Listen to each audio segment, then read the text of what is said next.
Mesdames et messieurs, très chers téléspectateurs, bonjour, bonsoir, ça dépend à l'heure à laquelle vous nous prenez. Je suis très heureux, mesdames et messieurs, de vous présenter ce nouveau numéro de votre émission. Je reçois pour la toute première fois sur ce plateau, à la lumière de la parole, un homme de Dieu, un éminent serviteur de Dieu. Avec lui, nous allons devoir parler sur la parole de Dieu et aborder un sujet fort intéressant. Comme j'ai l'habitude de le dire sur ce plateau, ici on ne parle que parole de Dieu, rien que parole de Dieu et non une pensée humaine. Je reçois sur ce plateau l'homme de Dieu, lui c'est le pasteur Phoenix Zakola, qui nous fait l'honneur de répondre à notre invitation de ce jour, à qui je dis bienvenue, shalom, très cher homme de Dieu. Shalom, précieux frère Gilles. Vous allez bien? Ça va bien par la grâce de Dieu. Très bien. Alors, révérend, je dirais directement droit au but.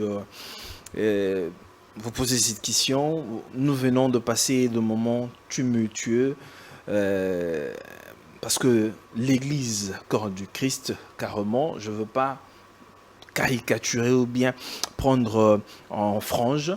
Je dirais l'Église, corps du Christ en général, vient de perdre un grand homme de Dieu. Alors, quelle est votre appréhension par rapport à cette perte de ce si grand homme de Dieu en la personne du révérend Baruti Kasongo? Ok, merci pour la question. C'est pourquoi même je suis ici à Kinshasa. J'ai retardé mon voyage parce que sa famille, son épouse, maman, Afo, ses enfants et tout ça. Parce que moi, j'ai grandi à Regini sous son ministère avant que je puisse aller œuvrer là-bas à Johannesburg. C'est pourquoi il m'avait retenu ici. Donc là, c'est la fin d'un cycle. Vous voyez, le pasteur Baruti a travaillé pour le Seigneur depuis 1974. Et remarquez, il a prêché pendant 50 ans du ministère. Et selon Lévitique 25, chaque 50 ans, Dieu recommence un nouveau cycle. Et nous voyons là qu'il est décédé à 77 ans. Et le prophète nous a enseigné, pour ceux qui croient le message, que dans l'accusation, il a dit que dans chaque 7 ans, la vie d'un homme change. Et là, il a fait 7 ans, 11 fois. Et il est rentré à la maison, paix à son âme. C'est un appel pour la nouvelle génération. Donc, c'est une perte parce que c'était un grand évangéliste. Il avait son talent de faire des campagnes dans les stades et d'amener les âmes. Donc, c'est ce qui est arrivé. Et puis, bon, on était là aussi au stade pour l'enterrement, pour les obsèques, et puis à l'enterrement. Voilà un peu, c'est une grande perte, mais c'est un changement de génération. Parce que chaque fois, dans l'histoire du plan de bleu de la rédemption, selon la loi que Dieu avait donnée à Moïse dans Lévitique 25, que vous compterez, parce que les gens ne comptent pas, vous compterez 7 sabbats d'année. Cette fois-ci, ça fera 40. Et la 50e année, c'est le jubilé. Et le jubilé, c'était aussi l'année de la marque et de la bête. Et quand le cycle arrive à 50 ans, Dieu change les acteurs, parce que c'est le même Dieu, mais il change des masques, il change des générations. Voilà un peu, nous pouvons dire que ce qui est arrivé, c'est une perte, mais c'est aussi Dieu qui va aller encore avec nous de gloire en gloire. C'est comme ça que la parole de Dieu nous enseigne. Voilà un peu. Alors, révérend, il y a une chose que je voulais dire, ou bien une observation. Ouais. Il est remarqué certaines figures emblématiques qui ont manqué naturellement. Ce sont des personnes qui ne devraient pas vraiment manquer à cet événement de ce grand homme de Dieu en la personne du révérend Lifoko. Qu'est-ce qui a fait que son absence puisse se faire remarquer si tant? Ah, le révérend pasteur Lifoko, c'est un grand homme de Dieu. Bon, en ce que je sache, il est à Lubumbashi. Je pense qu'il était convalescent. Peut-être c'est ce qui a amené à manquer. Je ne connais pas vraiment la raison qui a fait qu'il soit absent. Je ne connais pas très bien. Mais peut-être lui-même connaît qu'est-ce qui a fait qu'il puisse manquer. Mais je sais que, tu vois, comme dans toute famille, hein, il ne manque pas un peu de petits problèmes. Mais nous essayons de régler ça toujours parce que nous, les Branham, on se bat derrière la maison. Bon, je ne sais pas ce qui l'a motivé qu'il ne soit pas là ou bien il était empêché. Mais vous évoquez un problème, mais naturellement, quand quelqu'un meurt, votre frère, on essaie un peu de taire nos différends pour aller pleurer avec la famille qui est en détresse. Bon, en tout cas, mon frère, je ne sais pas.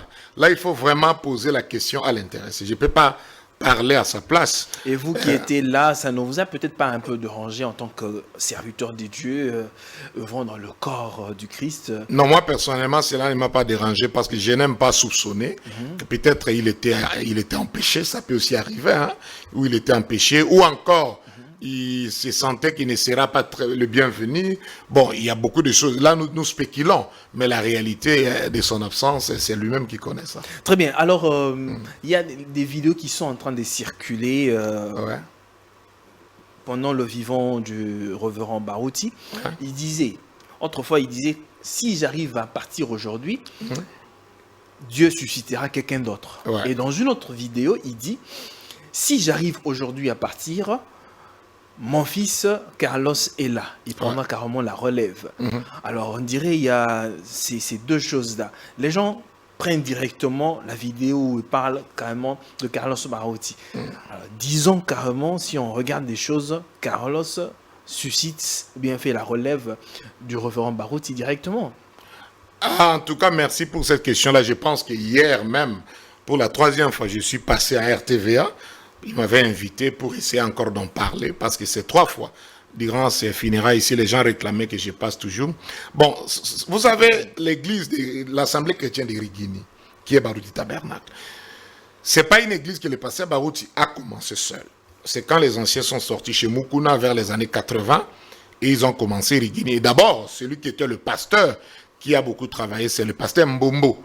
Mon beau-père, le mari, le papa de mon épouse. Et ses associés étaient le pasteur Kalumbu, Landu, pasteur Barouti était prédicateur, et Dioka était jeune Il fut prédicateur. votre beau-père. Bien sûr. Wow. Alors, mais arrivé en 1990, et quand ils ont prêché l'ordre dans l'église, mon beau-père, le pasteur Mbombo, a démissionné. C'est là où ils ont choisi le pasteur Barouti. Et puis Shekina est parti avec le pasteur Dioka. Et le pasteur Barouti va prendre le pasteur Kalumbu et Landu comme ses associés. C'est là où nous, on avait travaillé. Bon, vous allez remarquer que le pasteur Mbombo n'a pas, même si en ce temps-là, moi, je ne prêchais pas encore à Rigini, mais il n'a pas laissé l'église ni à moi, ni à son fils biologique, le frère Kalo, le grand frère de mon épouse. Non, bon, il a choisi que le pasteur Barouti puisse travailler. Et on a voté le pasteur Barouti selon la parole, parce que chaque église est souveraine. C'est l'église qui choisit, c'est le pasteur. Bon, c'est vrai que le pasteur Barouti a beaucoup travaillé, il a relevé le défi, l'église a grandi, et puis ils ont acheté, là ils avaient acheté à l'avenue Paroisse, ils ont construit à la dédicace, il y a eu le changement de nom. Là, le pasteur Kalumbu, quand il était là, j'avais parlé avec lui au téléphone là-dessus, parce qu'il venait souvent chez moi là-bas en Afrique du Sud, à Johannesburg, on en a parlé, et maintenant, nous remarquons que lui, avant de partir, comme il avait 3 associés qui travaillaient présentement avec lui, le frère Dembo, le frère Mosendo, et enfin notre jeune frère, le frère Kalala. Bon, quand il a dit, j'ai suivi les vidéos là, il dit que bon, quelqu'un d'autre prendra. Là, il a mis un point d'interrogation. Il n'avait pas pointé. Okay. Mais après, il a encore fait un pas en avant. Il a pointé que son fils Carlos va prendre sa place. Mais nous savons que, comme je l'ai dit, il y a, Frère Banam dit, je remarque certaines choses, des petites choses dans la prédication sur les Indiens Colombes, qui sont pour moi l'éloge à ma foi et à mon ministère. Des petites choses que les gens ne remarquent pas. Ce qu'on appelle souvent comme des coïncidences. Bon, nous remarquons que le pasteur Barouti était devenu pasteur en 1990. Il avait 43 ans. Et nous remarquons que Carlos, il a aussi 43 ans. Pendant qu'on parle de ça, je ne dis pas que c'est lui qui doit être choisi. Une coïncidence carrément. Non, Frère Banam ne croit pas aux coïncidences. L'enseignement de Frère Banam dit que ces coïncidences-là, c'est ce qui donne foi et l'éloge à son ministère. Mais ici, je pense que même si, vous voyez, le pasteur Barouti a pointé Carlos comme pasteur qui va le remplacer, mais nous croyons que la parole de Dieu est au-dessus des paroles du pasteur Barouti. Qu'est-ce qui doit se passer? Frère Banam nous a enseigné qu'il faut la souveraineté de l'Église. Chaque membre a le droit de voter, et s'il passe par le vote, si Kalala passe, gloire à Dieu, voilà un peu, la parole va régner là-dessus, mais il a quand même pointé, mais ces paroles ne sont pas infaillibles, c'est pas l'insigne du Seigneur, mais j'appelle ici l'attention des bien-aimés pour la coïncidence là. Et si l'Église vote votre Kalala comme pasteur.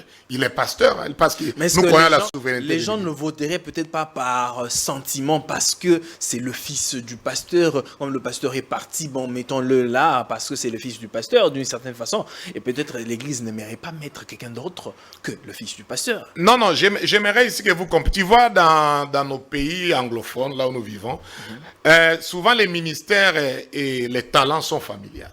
Chez nous, là-bas, un fils à prendre la place de son père, ce n'est pas un problème. S'il a été appelé, s'il a eu un appel. Par exemple, nous avons les cas ici, le pasteur Willy Rétif, le blanc, le plus ancien de toute l'Afrique, qui avait reçu Frère Branham à Johannesburg. Tu vois, quand Frère Branham était chez lui en train de manger, il m'a même montré la Bible là et les assiettes. Frère Branham lui avait dit que toi, tu prêcheras, c'est parce que lui, c'est lui qui conduisait Frère Branham à Johannesburg. Il a dit aussi, ton fils aussi sera appelé au ministère.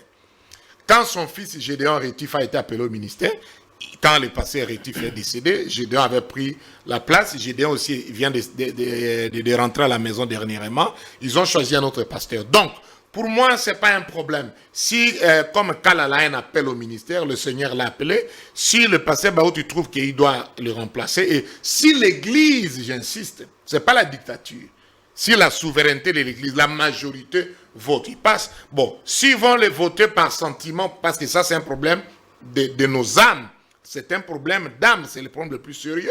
Et s'ils votent, gloire à Dieu, la parole est appliquée, ce n'est pas un problème, ce n'est pas un péché. D'autres personnes diraient plutôt que l'Église est devenue comme un royaume, ou du père au fils, ainsi de suite. Non. Monsieur le journaliste, tu vois, d'ailleurs, je veux que les frères aussi comprennent que souvent aussi les sacerdoces, par exemple les sacerdoces au temps des premiers 2000 ans depuis Adam jusqu'à Noé, même avec Abraham, c'était du père au fils aussi. Même l'ordre lévitique, mais nous savons que nous sommes dans un nouveau sacerdoce, l'ordre de Melchisedec, dans William Branham, et ici ce n'est pas un problème de père au fils. Par exemple, Frère Branham, son souhait était que Billy Paul puisse le remplacer. Parce que chaque père veut que son fils puisse suivre le même pas, le même chemin et le travail qu'il a fait. Mais malheureusement, Frère Branham a fini par comprendre que Dieu n'a pas appelé Billy Paul. Vous voyez? Et Dieu lui a donné Joseph Branham. Mais avec Joseph Branham, Dieu l'a appelé. Il dit que Dieu a dit que Joseph est prophète. Et c'est une joie pour Frère Branham que Joseph le remplace. C'est pourquoi vous voyez là même, Frère Branham a quitté la scène en 1965. 50 ans après, exactement, le nombre 50, qui est le jubilé, Joseph est devenu pasteur du Branham Tabernacle par la volonté parfaite de Dieu. Donc, ce n'est pas un problème. Si la volonté parfaite de Dieu est que le pasteur Carlos devienne le pasteur de Baruch Tabernacle, moi je ne vois pas un problème. C'est pas un problème de royaume. Mais Branham dit aussi que le ministère suit les familles. Mais ce que nous voulons que ça soit en accord parfait avec la parole de Dieu, que la parole de Dieu soit appliquée. Si l'Église vote, il vote. Hein. L'Église est souveraine. Très bien. Jordi, je ne sais pas moi si on peut avoir l'élément. Et on va suivre cet élément et on se retrouve tout juste après. Et pendant que les choses se bousculent, pour nous prévenir que le départ est proche, la foi de nombreux croyants semble se refroidir. Les gens se sont apparemment habitués au message en oubliant qu'il y a un enlèvement devant nous qui exige une bonne préparation pour y participer. Nous avons observé que certaines pratiques considérées à l'époque comme païennes sont devenues normales aujourd'hui. L'écart qui existait entre le croyant du message et les pentecôtistes s'est rétréci de plus en plus. Que s'est-il vraiment passé? Réfléchissons ensemble à travers ces récits. C'est ce que l'on peut appeler l'âge d'or dans l'histoire du message du temps de la fin en RDC, quand l'amour fraternel avait encore sa place dans le cœur des croyants, sans hypocrisie.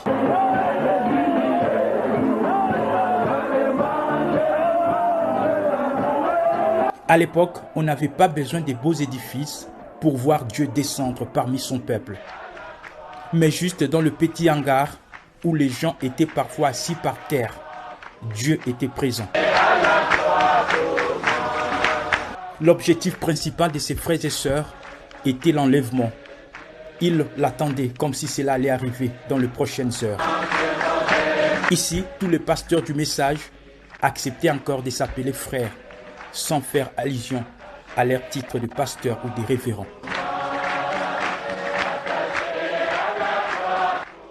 C'est à cette époque que les poètes Lifoko du ciel et Émile Kazi ont chanté « Seigneur, ne me donne pas beaucoup de richesses de ce monde, mais donne-moi juste ce qu'il me faut. » Des choses dans ma vie, oh Seigneur mon Dieu, ne me les prive pas, toi ma vie, oh, ne me donne pas beaucoup, sinon dans ma richesse. De retour sur ce plateau, mesdames et messieurs, comme je l'ai dit, nous sommes en train de parler sur le message du temps de la fin et les réalités d'à présent, mais les réalités d'aujourd'hui. Révérend, venons de suivre cet élément qui retrace carrément le message. Mais on dirait que quand on remarque, on regarde, il y a quelque chose qui ne marche pas dans le message. Autrefois, c'est bien mentionné là, les gens ou bien les croyants du message s'appelaient les frères, ils pouvaient s'embrasser, il y avait vraiment de l'amour, une forte onction. Mais aujourd'hui, on observe, on regarde on dirait qu'il n'y a plus d'amour. Parce qu'il faut quoi chanter l'amour. Mais aujourd'hui, il n'y a plus d'amour. Les pasteurs sont entre eux. Les pasteurs sont devenus tellement distants. Ils se jettent des colibés. Et il y a des guéguerres entre eux et les brebis même. Qu'y a-t-il aujourd'hui dans l'église du message du temps de la fin? Non, merci. J'ai suivi ça. J'ai vu même là, c'était la convention 1996, à Maman Antoinette. Là, j'avais une année dans le ministère. J'étais dans cette convention. 11e rue. Ouais, non, 13e. 13e. Voilà, c'était en 1996. J'ai vu aussi comment Rigini, on était là et tout ça là. Bon, pour cette question-là, je veux que les frères et sœurs du message sachent une chose. Ce message ne faillira jamais. Les hommes peuvent faillir, les pasteurs failliront, mais le message ne faillira jamais. Et Dieu agirait que ce message amènera l'épouse à la perfection. Et la seconde œuvre ne tombera jamais. Tout marche en accord avec la parole. Quand vous voyez ça, ce message, c'est un message prophétique. Beaucoup de gens oublient les côtés prophétiques de ce message. C'est un message prophétique. C'est toute une encyclopédie prophétique. Frère Branham, on en a parlé. Dans Exposé, il dit ça, même dans la religion de Jézabel, au Exposé, là où il parle de l'âge de Fès, il dit, dans chaque âge, c'est pourquoi dans chaque âge, il y a 3 générations de 40 ans. C'est pourquoi vous allez voir que Noé a prêché 120 ans, vous voyez les chiffres 120, c'est 40 ans 3 fois. Moïse a vécu 120 ans, 40 ans 3 fois. Même pour que la Pentecôte tombe dans la chambre haute, tu vois, ils étaient là 120 personnes. Parce que dans chaque âge, normalement, il y a 3 grandes générations. Et Frère Branham dit là, sur la mort de réveil, les frères peuvent le lire dans l'exposé, il dit qu'au début, quand la parole vient, il y a l'amour, il y a le zèle de connaître la parole, il y a le zèle que l'esprit se manifeste. Il dit qu'après cette génération-là, quand la deuxième génération arrive, Dieu maintenant bénit financièrement, matériellement. Branham est clair, il dit que les gens ont eu l'argent, ils ont conçu des bâtiments et des églises, il dit que ça s'est refroidi. Ça, c'est maintenant la deuxième génération. La deuxième génération, ça s'est refroidi déjà. Il dit que maintenant, vous allez voir que quand on va arriver à la 3e génération, il dit que ça va rester seulement des petits braises. Il n'y aura rien. Alors, c'est pourquoi chaque fois, quand la 3e génération arrivait à la fin, Dieu rallume le feu pour commencer un autre âge avec un autre grand messager. Voilà, la même chose s'applique à nous. Vous allez voir que Frère Branham, l'Odyssée a commencé en 1906. Tu vas voir que de 1906, là je parle de l'âge pentecôtiste, parce que l'Odyssée, c'est un âge mystérieux. Le matin, il y a l'âge pentecôtiste, et le soir, il y a l'âge de l'épouse, parce que c'est le dimanche. Parce que Luther était comme le vendredi, la mort de Jésus, et Wesley était comme le samedi, et le dimanche, c'était la résurrection, mais il y avait le matin, les bruits qui les ressuscité, personne ne l'a vu. C'est les pentecôtistes avec les sensations, les dons, mais c'est le soir qu'on a rencontré à Galilée. Vers le soir, la lumière paraîtra. Voyez-vous, messieurs les journalistes. Maintenant, si vous remarquez, Frère Branham avait dit que, remarquez, la première génération des pentecôtistes, dont il se mettait aussi dedans, parce qu'il est le messager envoyé à l'âge pentecôtiste qui est là de l'Odyssée. De 1906, il y avait les ailes avec William Seymour à Los Angeles, le réveil d'Iri Azusa. L'amour là est tout jusqu'à 46. c'était la fin de la première génération, directement l'ange donne à Frère Branham la commission pour qu'il commence déjà à entrer en scène. Et là, Israël, qui est notre horloge, devient une nation. Et Branham avait dit que la deuxième génération des pentecôtistes, ça va faillir. Ça va commencer à rétrograder. C'est pourquoi vous allez voir, de 1946 à 86, tu vois, les pentecôtistes ne sont plus ce qu'ils étaient au début là. Parce qu'ils ont eu l'argent, ils ont eu des bâtiments. Et leur troisième génération, c'est de 1986 à 2026. Donc, si Dieu le veut, dans quelques 2 ans ici, c'est leur fin là, la troisième. Il n'y aura plus rien. Plus rien.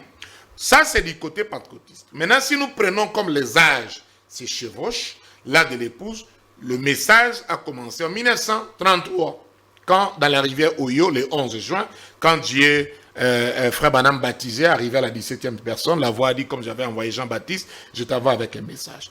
Très bien, reverend, je voulais que nous puissions aborder aussi ce problème qui dérange un tout petit peu dans le message en ce qui concerne la relève. La relève, je voulais d'abord parler de la relève de William Branham. Bien sûr. Il y a pendant une certaine période, il y avait une guéguerre entre le pasteur Baruti et plusieurs pasteurs du message quand lui disait qu'il faisait la relève de William Branham. Alors moi j'aimerais à ce que vous puissiez nous dire, comme l'émission le dit si bien, à la lumière de la parole, qui fait la relève de William Branham? C'était le pasteur Baruti ou ce sont les Éphésiens 4? Et si il faudrait aussi qu'il y ait quelqu'un qui fasse la relève de Branham.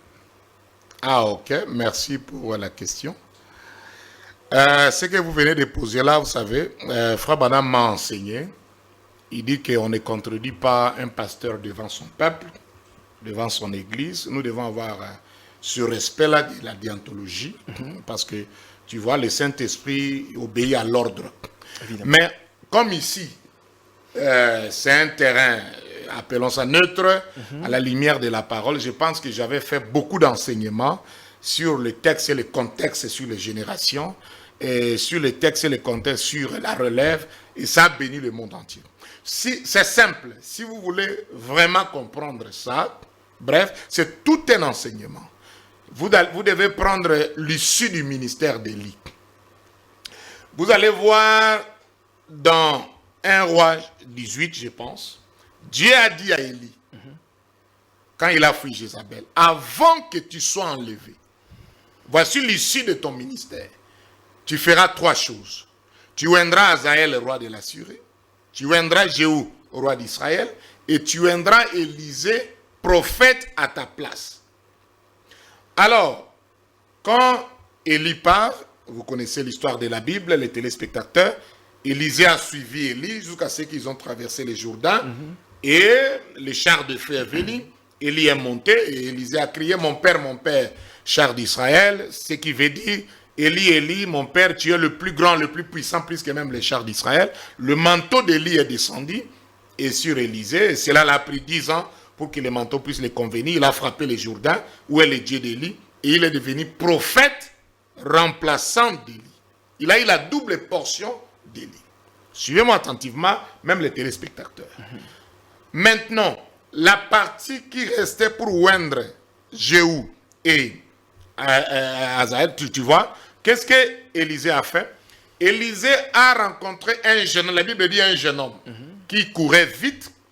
Il lui a donné la corne d'huile, le jeune homme est parti pour dire ainsi de le Seigneur, je fais de toi roi.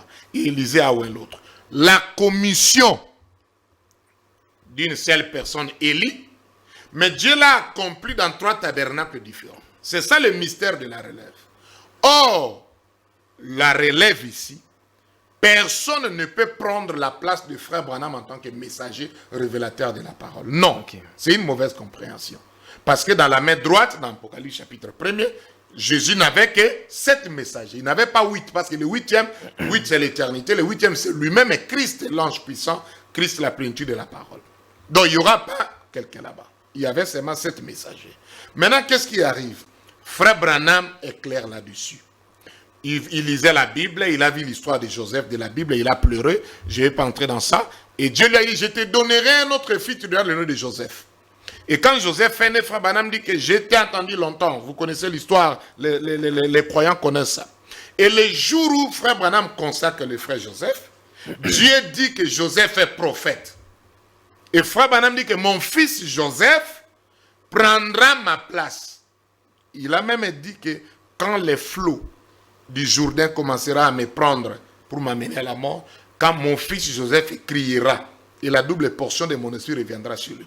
C'est accompli le 18 décembre 1965. Quand il y a eu l'accident, Billy Paul a dit à frère Branham, dis un mot. Frère Branham n'a rien dit. Mais quand Joseph a crié, frère Branham dit, pourquoi Joseph crie?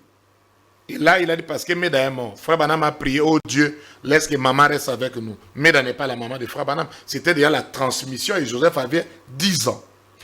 Donc, celui qui prend la place relève de William Branham, selon le message de frère Branham, dont nous devons croire tout ce que le prophète a dit, c'est d'abord son fils Joseph. Et il ne le prend pas seulement en tant que son fils biologique. Dieu a fait de Joseph prophète. Maintenant, on lui a demandé que si tu prends la place de ton père, qu'est-ce que tu vas faire? Tu vois, comme c'est un prophète scripturel, il a dit que moi, je suis ici pour distribuer la nourriture. Parce que la nourriture a déjà été emmagasinée. C'est pour cela, vous allez voir que Dieu avait dit à frère Branham préalablement que tu feras 2 choses, toi, William Branham. Tu vas emmagasiner la nourriture ici à Jeffersonville. Et au temps de la famine, toi, Branham, tu vas distribuer. Mais Branham a emmagasiné, il n'a pas pu distribuer. C'est pourquoi Joseph prend la place de frère Branham, relève là, c'est pour la distribution. Et Joseph lui-même dit que mettez play. C'est en accord avec sa position. Maintenant, les bandes et les brochures que Joseph envoie, ce qui est l'onction de la parole parlée, ça doit trouver les jeunes hommes. Or, c'est ça la génération des jeunes gens.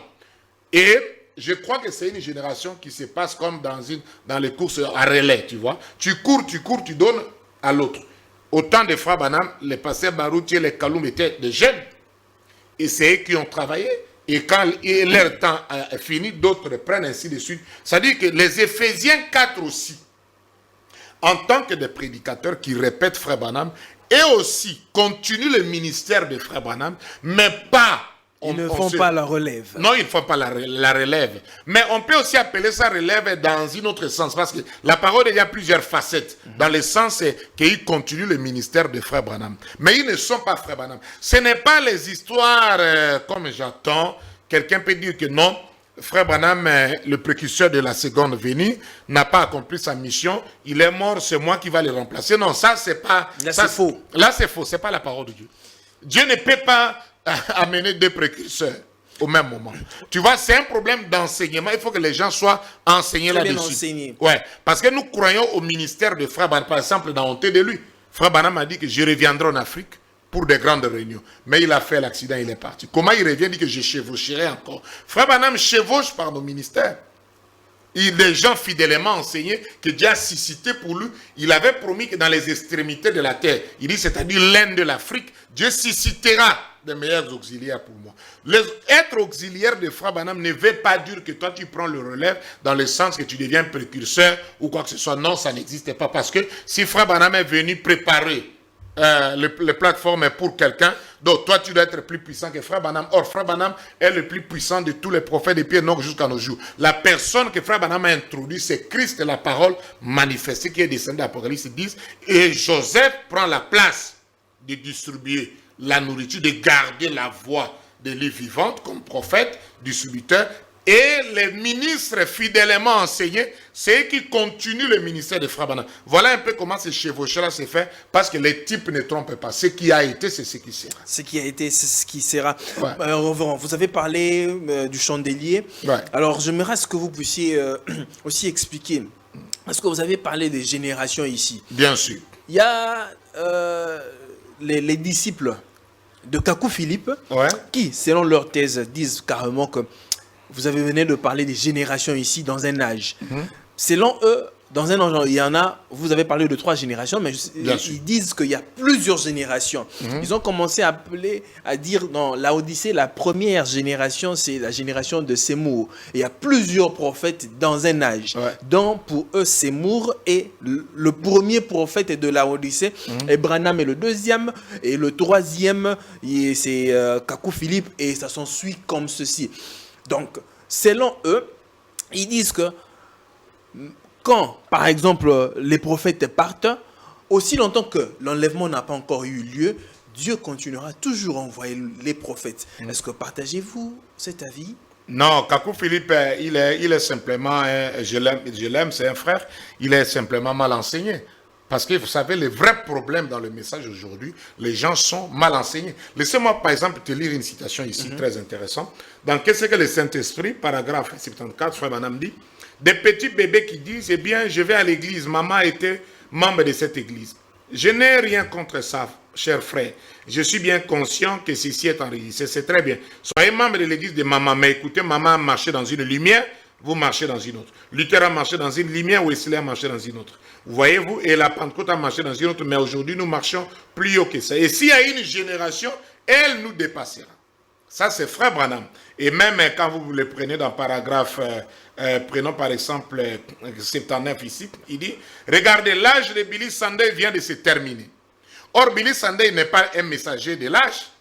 Mais pourquoi Frère Branham appelle que son âge vient de se terminer? Il dit que, voyez-vous, vous les méthodistes, venez ici, Billy Sunday était le Billy Graham de ces jours. C'est remarqué, et puis, en même temps que l'église dénominationnelle avait son réveil, qu'est-ce qui s'est passé? C'est de plein évangile avait un réveil. Les frères Bossois sont à Paris, Wigodov est... Regardez, Smith Wigodov est mort une nuit. Le docteur Price est mort le lendemain matin. Moins de 24 heures plus tard, j'étais sur la scène. Voyez ici, précieux frères, vous comprendrez que la manière de Satan de faire, c'est que 99% des choses qu'il dira sont vraies, mais seulement 1%. Parce qu'il a dit à Ève seulement que Dieu a réellement dit. C'est-à-dire que c'est vrai. L'âge de la Odyssée, c'est un âge mystérieux. William Seymour n'était pas un prophète. Il était un grand serviteur de Dieu qui avait prié dans les riz Azusa et tout pour que il avait la nostalgie là que l'Esprit de Dieu se manifeste. Et comme c'était la saison et le temps, ça s'est manifesté. Et le réveil là a eu lieu. Mais lui n'était pas prophète. Charles Price, ils sont venus les autres. Mais ils ont prédit qu'après nous, 40 ans après, Dieu suscitera un grand prophète et l'arche de l'alliance. Souvenez-vous de la prophétie de Charles Price de cette génération-là. Dieu ouvrira les sous. Or, un messager vient à la fin de son âge. C'est vrai. Frère Branham accepte dans l'exposé. Dans un âge, il peut y avoir beaucoup de prophètes en tant qu'Éphésiens 4. Vous voyez, dans les quintuples ministères, il y a aussi le ministère des prophètes, Éphésiens 4. Mais Branham dit, mais par l'autorité de la parole dans chaque âge, il n'y aura qu'un seul messager, pas deux. Dans la Odyssée, il n'y aura pas deux messagers. Il n'y a qu'un seul. Frère Branham est prophète. Joseph Branham est aussi prophète. D'Éphésiens 4. Il y a aussi des frères qui ont des ministères des prophètes. Mais le prophète messager, majeur, c'est simplement William Branham. Parce que même dans l'histoire de l'Église, il n'y a que Paul et William Branham, l'alpha et l'oméga, Aleph et Tav. Voyez-vous? Maintenant, Kakou Philippe et les autres ont mal compris. Parce qu'ils ont pensé que tout celui qui vient après un messager, c'est un prophète. Non. Après le dernier messager, Dieu ne suscitera plus un autre messager. Frère Branham dit que Dieu a déjà parlé. C'est la dernière fois que Dieu a parlé à l'église. Mais c'est vrai, quand Dieu retire le messager de la scène, avant que les fléaux tombent, Dieu suscite pour le messager des auxiliaires, des assistants. Ils ne sont pas messagers. Même si Frère Branham les prend que vous devenez comme des messagers, ils ne sont pas des messagers. De l'âge, bien sûr. Mais il y a aussi des particularités dans ces ministères-là qui fait qu'il y a d'autres qui brillent plus que les autres, parce que tous les étoiles ne brillent pas de la même manière. Ils deviennent des petits messagers de leur époque, de leur âge, de leur génération. Là aussi, c'est scripturel. Mais ce n'est pas la manière dont le frère Philippe Kakou amène ça. Eux disent plutôt que Dieu ne traite pas avec un prophète mort. Alors, ils disent que quand le Seigneur Jésus doit venir, il doit traiter avec un prophète vivant sur la terre, Ouais. ils prennent l'exemple de Jean-Baptiste. Parce que Jean-Baptiste, c'est lui qui a présenté Christ au peuple. Bien et sûr. puis, il s'est éclipsé. Bien sûr. Alors, si William Branham est celui qui prépare la seconde venue du Seigneur Jésus-Christ, Ouais. mais William Branham en personne est déjà parti. Maintenant, qui présentera Christ, au fait, l'épouse à l'époux? Est-ce que sur ce plan-là, ils n'ont peut-être pas raison? Non, ils n'ont pas raison. Malheureusement, nous sommes ici à la télévision et Frère Branham dit que le 7e sceau ne se prêche pas en public. Mais comme vous venez de le toucher, moi je crois que la prophétie là s'est accomplie. Frère Branham est clair là-dessus. La voix lui avait dit, comme j'avais envoyé Jean le 11 juin, je t'envoie avec un message qui préparera ma seconde bénie. Et en 62, Frère Branham, quand il presse le temps présent de mon ministère, il a dit, tout le monde m'a abandonné, je suis resté seul. Il dit, Seigneur, je me tiendrai ici. Tu couronneras mon ministère, je vais vous présenter. Je vous dirai, voici l'agneau de Dieu. Il dit même que la voix, voici l'agneau de Dieu, sortira de l'œuvre du prophète de Malachie 4. Voyez-vous toutes ces citations-là dans Messias, les signes, avant d'aller à Tixon. Il a dit que mon temps est arrivé de présenter le Seigneur comme Jean-Baptiste, même dans Béatitude oubliée. Il a dit que Jean-Baptiste et tous les prophètes avaient parlé que le Messie viendra, mais Jean est celui qui l'a présenté. Il en sera de même. C'est pourquoi en 1963, les gens ne savent pas que c'est une autre personne qui a fait son entrée en scène. Le Seigneur Jésus-Christ est bel et bien descendu.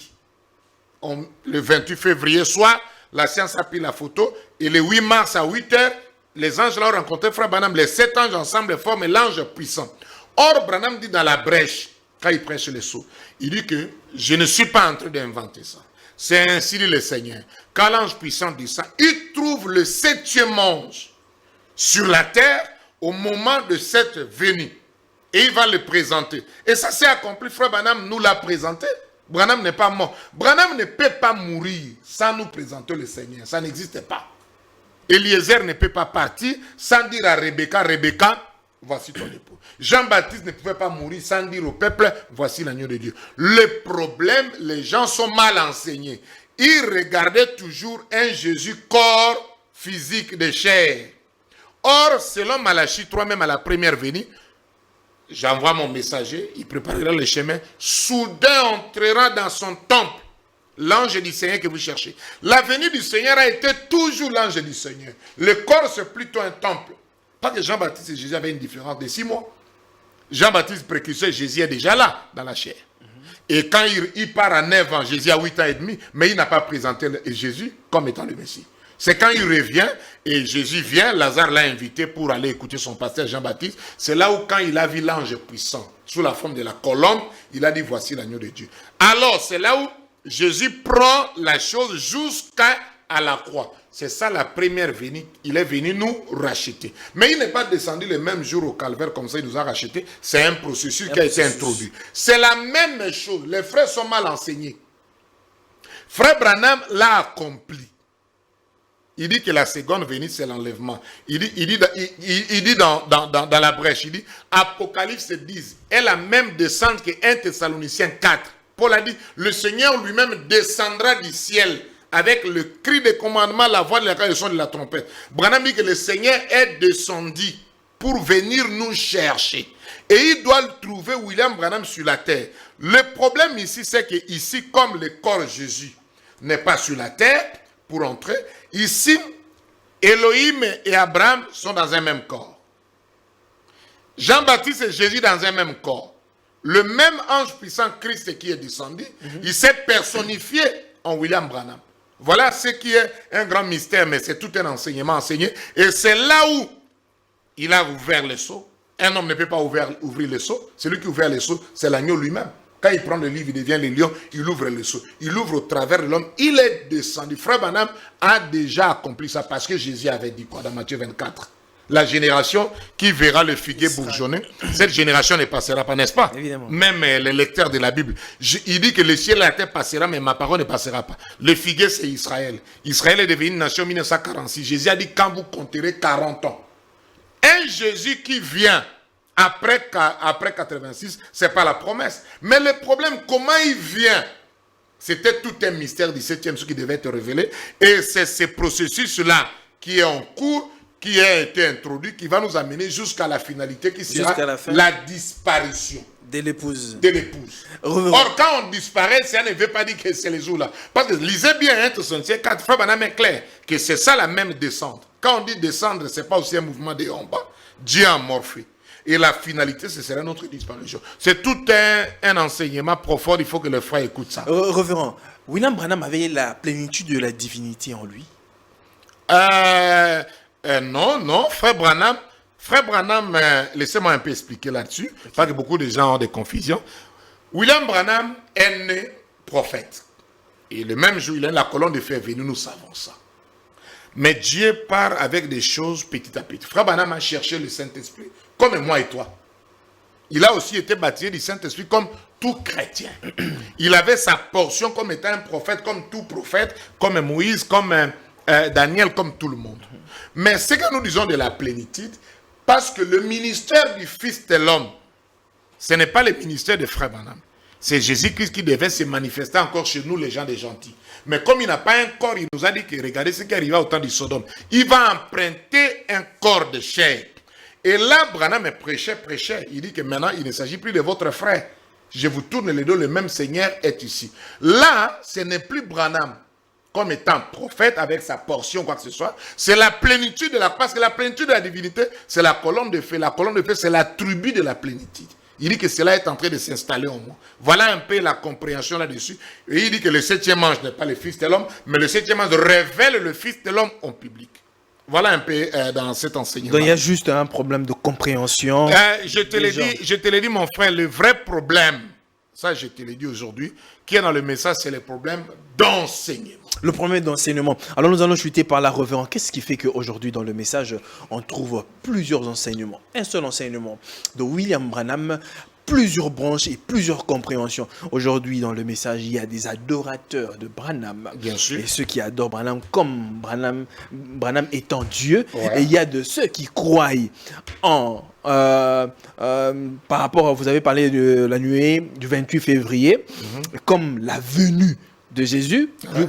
D'autres disent que Jésus est déjà venu, il est sur terre, nous sommes déjà enlevés, mais nous sommes toujours là sur la terre, on n'arrive pas à comprendre.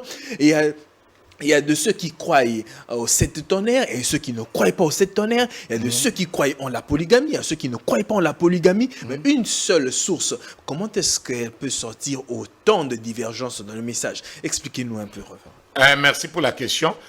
Toutes ces divergences-là, pour moi, c'est même la preuve que le message est la vérité. Ah, Parce que dans c'est la preuve. Bien sûr, dans le premier exode, dans le même message de Moïse, il y a eu beaucoup de divergences. Il y avait les pharisiens qui croyaient, si les autres ne croyaient pas à la résurrection, il y avait des divergences là, ce n'est pas la première fois. Même avec les apôtres, beaucoup de gens ne savent pas, ils ont eu des divergences. Pourquoi ils avaient les conférences là à Jérusalem, tout ça là? Il y avait des divergences. Et Branham dit que quand les gens embrassent une doctrine, il ne manque pas de petites divergences. Mais maintenant, je dirais ceci, la chose qui fait qu'ici c'est un peu trop et chaotique, parce que d'ailleurs, par exemple, notre pays, le message a été mal enseigné au Congo. Personne parmi nos pères là qui a été enseigné pour venir nous prêcher ici. Ils ont été dans Djambé Malamu, ils venaient d'être baptisés directement des pasteurs. Les brochures venaient à compte-gouttes. C'est différent, par exemple, quand tu pars en Afrique du Sud, Frère Branham était venu, il a pris Sidney Jackson, il l'a amené aux États-Unis, il lui a formé. Nos anciens n'étaient pas formés. Et les brochures venaient à compte-gouttes. Il n'y avait pas un prédicateur fidèlement enseigné. C'est ce qui a amené chacun, quand il lisait une brochure ici, il ne savait pas aussi différencier là où Frère Branham enseigne et là où il prêche. Il ne savait pas comment Frère Branham a évolué dans certaines choses. Ça a amené tous ces méli-mélos là.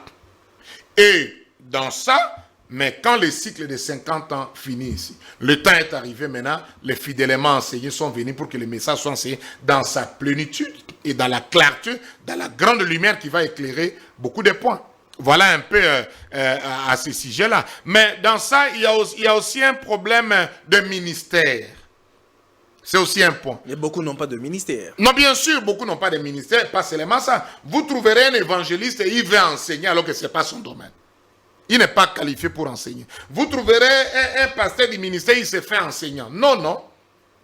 Chacun de nous est doté de capacités du Saint-Esprit parce que Frère Branham dit, si beaucoup aussi disent, J'ai le baptême du Saint-Esprit, je n'ai besoin de personne pour m'enseigner. Frère Branham dit, alors si vous dites ça, Dieu a fait l'erreur, il a mis dans l'église les docteurs. C'est eux qui enseignent la parole de Dieu. Le Saint-Esprit enseignant, Branham dit, c'est un docteur. Donc ici, il y a eu un problème, on devait reconnaître le ministère, les talents. Que tel à ça, s'il y a un enseignement, laissez-lui parler. Parce que les docteurs sont faits pour les doctrines. Quand tout le monde commençait à toucher, quand ils sont devenus des pasteurs, alors c'est ce qui a mené tous ces méli-mélo ici. Et mais dans ça, la parole ne faillira jamais. La vraie épouse comprendra la parole parce que la promesse est que c'est là où sera le corps, là s'assembleront les êtres. Révérend, nous sommes carrément à terme de notre émission. Je ne sais pas si vous avez un message à passer au peuple de Dieu qui nous suit en ce moment. Non, c'est à moi de vous remercier. Merci, c'est la première fois pour moi de passer dans votre chaîne. Que Dieu bénisse le travail que vous faites, surtout ton courage et ta persévérance. Merci pour l'invitation. Et que Dieu bénisse tous les fils et les filles de Dieu. Nous voyons là le message dans notre pays. À 50 ans, Dieu vient de reprendre le pasteur Barouti. Son temps est fini. La génération là est finie. Et c'est une nouvelle génération avec beaucoup de lumière de la parole qui sont entrées en scène pour l'enlèvement de l'Église. Et nous voulons que tout le monde, les enfants de Dieu, approchent ces messages, croyez les messages parce que c'est dans ces messages il y a la foi de l'enlèvement. Merci beaucoup. Merci beaucoup, Révérend. Je parie c'est la première fois, mais pas la dernière fois que vous veniez sur notre plateau. Mais il y a un sujet que vous avez abordé qui m'a particulièrement touché sur le mécanisme de l'enlèvement. Ouais. En tout cas, je trouve ça très profond. Je souhaiterais que vous reveniez encore pour éclairer le peuple des dieux. Moi-même, je suis tellement disposé à écouter ces choses. Il n'y a pas de problème, je viendrai. Il y a beaucoup il y a à boire et à manger là-dessus. Je viendrai. Merci beaucoup, Révérend. Dieu vous bénisse. Dieu vous bénisse richement. Mesdames et messieurs, c'en est fini pour ce numéro. Merci d'avoir été très nombreux à devoir nous suivre. Merci à Jordi, merci à Christian, merci à Homo. Merci à vous tous. Que la paix soit avec vous et que Dieu bénisse